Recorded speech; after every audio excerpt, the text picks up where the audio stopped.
Here we go. It is the Vol Report with Cooper Mays, a pregame edition. As we'll talk some Arkansas Razorbacks as Cooper's had a bye week to rest. Cooper, you look great. You look refreshed. I am. I'm feeling it.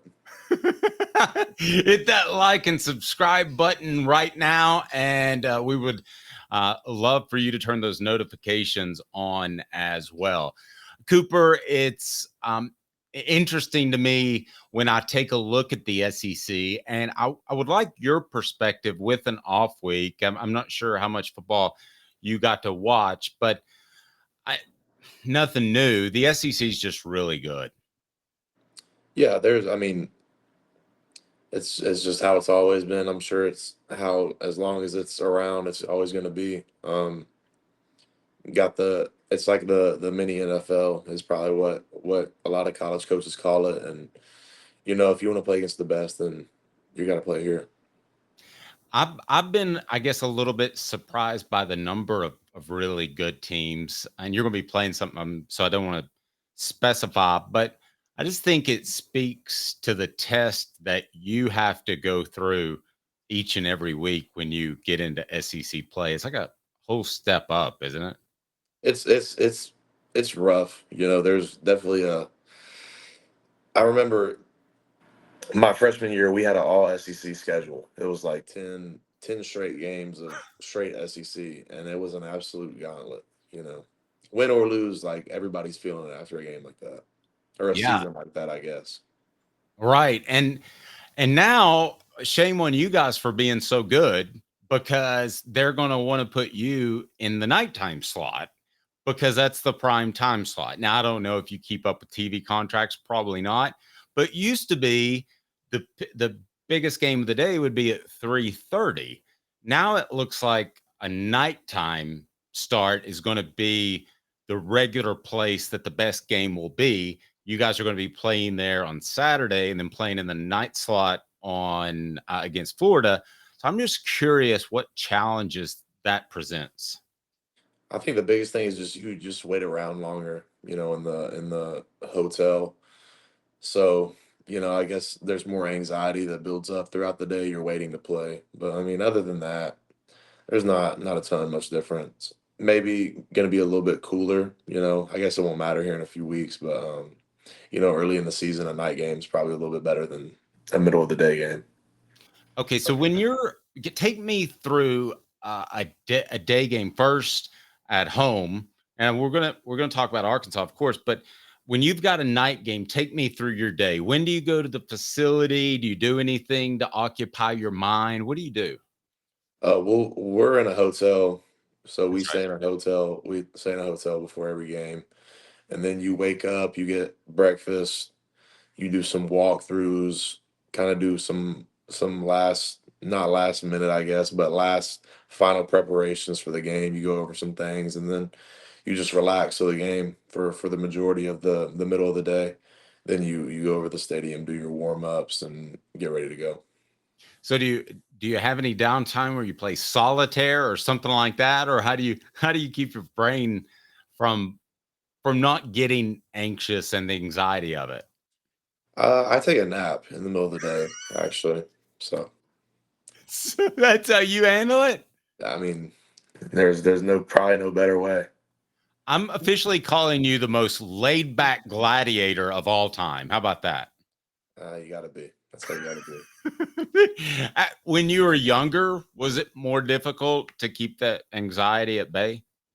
For sure, because you're just younger and the scope of everything in your life and your perspective doesn't really give justice to the fact that it's just a game. You kind of think, I don't know, the way I was raised, you thought sports were really, really, really serious, and they probably weren't as much as, I was led on to believe when I was really young. So, I thought it was, I was more anxious for games when I was younger than I am now, honestly. Is that confidence or experience or both? Um, Probably just yeah, me being older, nobody's really talking to me that is more, you know. negative probably to me than myself. You know, it's one thing when you go out there and you make mistakes, like you're gonna be hard on yourself. But when you're young, you know, you got coaches, you know, your dad or mom or whatever, you know, that are rough on you when you mess up. So I don't know. The Vol Report with Cooper Mays brought to you by City Heating and Air Conditioning. Integrity matters. 50 years in East Tennessee. Cityheatandair.com. Coop, let's talk about Arkansas a little bit. They're one of the teams that I think is pretty physical in the SEC. What do you see with out of the Razorbacks? I think that's pretty accurate. You know, they're really talented guys. You know, like we said about the SEC, every week you're gonna find somebody that's, you know, really talented and disciplined too. So they come out and they always play really hard, do really good stuff on defense, and you got some talented guys to go along with it. So it should be a really, really good, you know, test for us. Do they like to show you guys their opponents, not you guys? We don't know what they're going to do on Saturday, but do they like to show different looks defensively, or are they pretty much straight up playing man up ball?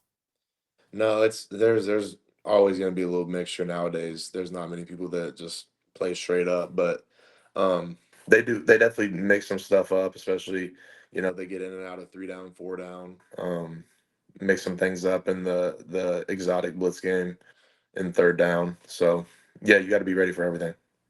Yeah, correct me if I'm wrong, but I felt like Tim Banks relied a lot on exotic twists and stunts and blitzes last year. And I know you're not staring at the defensive film. I know you're not staring at the field, but it feels like we haven't seen that quite as much. And my theory is it's because they win more one-on-one battles than previous years. You think there's anything to that? That may be fair. I don't really know. I haven't obviously we haven't talked about anything like that. But when you got four, you can have a 4-man rush with our defensive line, and you know there's a chance that you know at least 3 of those guys are going to win, and that's pretty rare. You know, so yeah, I mean you don't have to twist as much if you got 3 1-on-ones. You know, obviously the center's going to double up on somebody, but it's a task going against our defense. No, no doubt about it. And I know that when they play the three down front, that correct me if I'm wrong, but it's a little different in that you kind of know who you're going against, but it's a one-on-one situation. How is that different when you've got somebody lined up on your nose as opposed to not? It just kind of depends on how the protection's flipped, but you could be head up on a nose and be half a man with the guard and the guard coming to help you, or you could just be man on the nose, you know. So that's obviously more of a challenge if you're by yourself. The biggest thing is like everybody else on the O line has a usually has a leverage, like you know what I'm saying. If you're a guard and somebody's usually either lined up on your inside half or they're lined up in a three technique on your outside half. If you're at center, people are going to line up straight head on your nose, and you can't like you can't corral them if that makes sense. Like if you got somebody on your inside and you're a guard, you can kind of try to wall them off and keep them on that side of you. You know what I'm Okay. saying? But if you're at center, you just kind of set back and you have to let them pick away. They can hit either way. So you don't have like a leverage, if that makes sense. No, that makes perfect sense. For those that don't know, because I've tried to explain it before, and I don't think I did a good job when I've done it. What does three technique mean? Because that's kind of working itself into mainstream media nowadays, which it used to be just more guys that like talking ball. But what does that mean for those that don't know? A three technique is just a D tackle that lines up on the outside shoulder of the guard. Gotcha. So you see that type of look, what percentage of the time? Is that kind of the standard look most people give you? Not give us really. We go against more 3 down lineman teams or 3 down teams, but just because of what people do to us defensively. But a lot of teams most traditionally will play 4 down fronts with a three and a two eye. So which is um, basically a outside shoulder of a guard on one side and then the inside shoulder of a guard on the other side, and then you got the center in between them. Gotcha. So you said that most people play you like that. Is that just to be more aware of the passing game, or why is that? Um, I'm not really sure. A lot of people can if you're playing in a specific defenses that you play with in three down, you can put people on the three down linemen are obviously right here, and then they've got backers that kind of stay right in the middle of the field, so they can play pass or run. So you have extra support in the pass game, or they can fit in the run game as well. So wanted to ask you this. I'm on a television show recently, and somebody asked me, "Is this a trap game for Tennessee?" And I'm not really sure I even know what that means. But what does a trap game mean to you? I'm not really. I don't know. Um, I don't know. We're playing Arkansas. I don't really know. That's the only really. That's about the only game I know. I don't really know what a trap game is. Yeah, I'm not sure I know either, especially since you guys hope to compete for a championship. I mean, really, every game is equal. I mean, you can't slip up like in the NFL. I mean, they're an SEC football team. They're very talented, and they're going to be a really good test for us. Definitely nobody's displaying it like that to us. That's for sure. Yep, absolutely. And do they do anything? Is there any player in particular? Let me start with that that stands out to you in their defensive front that shows up on tape that impresses you? Just off the first look, they got a DN number 40, Hmm. um, Landon. I forget his last name right now off the top of my head, but he's a guy that talk about like first glance look on the tape. I mean, the guy's like a good 6'7", probably 270. So he's a big DN that's physical and is very athletic to go along with it. So Yep, that's Landon that's Jackson, I think yeah, is. Jackson. Yeah. Yep, I think that's who you're referring to. So, when you have a guy like that, how quickly does that pop off film when you're watching tape previewing an opponent? First play. Wow. I mean, if somebody's like 6'7", 270, I mean, you're gonna see him and you're gonna be like, "Who's that?" That's probably your first question, especially if you're a tackle. Not as much for me. I don't block the DNs very much, but you know what I'm saying. You cut on the film and you see a 6'7", 270 body. That's probably the first person you're gonna ask about. Yeah, I've been over 270, but I'm not 6'7", that's for sure. Um, Yeah, it me was either. it Know was that. it was ugly days for Dave Coop. I'll just tell you that. I've been there too, brother. Yes, so we're slimmer men than we used to be. Um, but when you said you rarely ever block the end, I wouldn't think you ever block the end. Are there some times where you have to will out there, and how challenging is that? I usually don't have to wheel out there. They usually come to me. Like if I'm blocking the DN, um, it'll be a three technique and a five, which is a DN. The three technique will play straight, and the five will loop in, and I'll have to be the one to come pick it up. Gotcha. How would you describe the the mindset of this team right now coming off a bye? I would say just to win. I don't think anybody's really treating this week any different than we have the other. I guess we played for what 4 weeks Mhm. out of the six, or this is the six. So we had the bye week last week. I don't think anybody's thinking anything different than the first 4 weeks. It's a good sign because those games worked out well for you. So, how important was it for this offensive line, in particular, John Campbell Jr. and Lance Hurd, to get a little bit of a break since they were banged up against Oklahoma? Super big. I anytime you're a little bit banged up, really just anytime you're playing in the SEC, anytime you play for a stretch of 5, 6, 7 weeks, or 4 weeks in our case, but in that amount of time, if you play that many weeks in a row, you're gonna need some time to rest and you know recuperate a little bit. So that's that is definitely needed. And I just want to commend Dane Davis, not as if he needs my compliments, but you've been there playing a lot of different positions. It's not easy being the backup at several different positions on the offensive line. No doubt, yeah, it's hard. Definitely, we talked about it last week. Definitely something that is undervalued and underappreciated. But when the time comes and you need somebody to be called on to be that utility type player, I mean, it's super big time. I want to end where I began because I forgot to ask you this.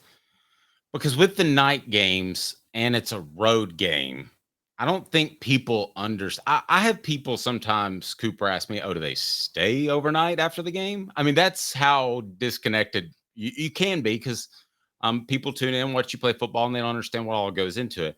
But what will your night be like? What time will your head hit the pillow in a night game at Arkansas where you have to fly back? Probably realistically, like you'll probably like be going to bed at the earliest, probably around like 4:45. Ouch. So when do you feel recovered?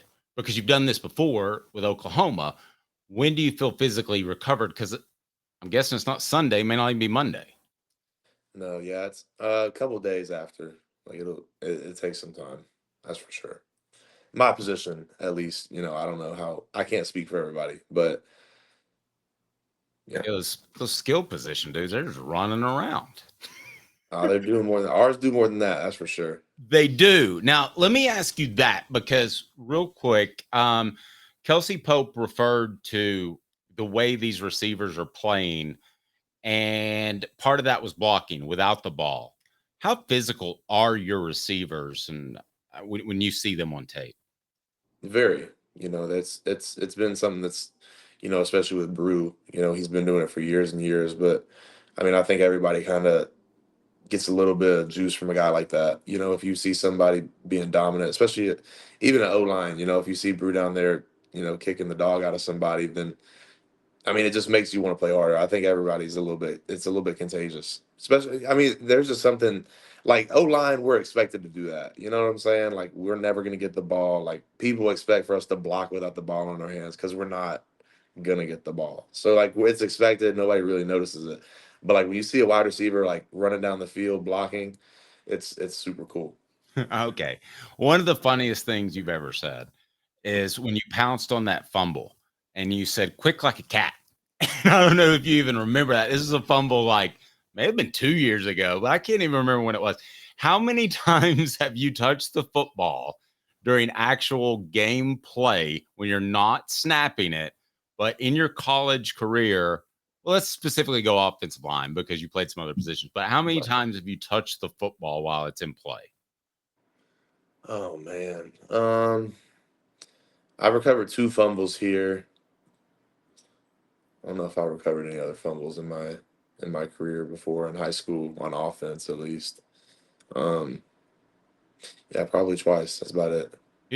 Is it your dream to scoop up a fumble, take it the length of the field, and score? No, definitely not, man. Definitely not. I definitely lateral at somebody. I wouldn't be able to run all the way down the field. That's great. He's Cooper Mays. I'm Dave Hooker. The Vol Report brought to you by City Heating and Air Conditioning, cityheatandair.com. Thank you, Coop. Best of luck, man, against Arkansas, and get some sleep, and I won't bug you Sunday. How about that? Appreciate it, brother. All right. Cooper Mays, the one, the only. This has been a presentation of Off the Hook Sports.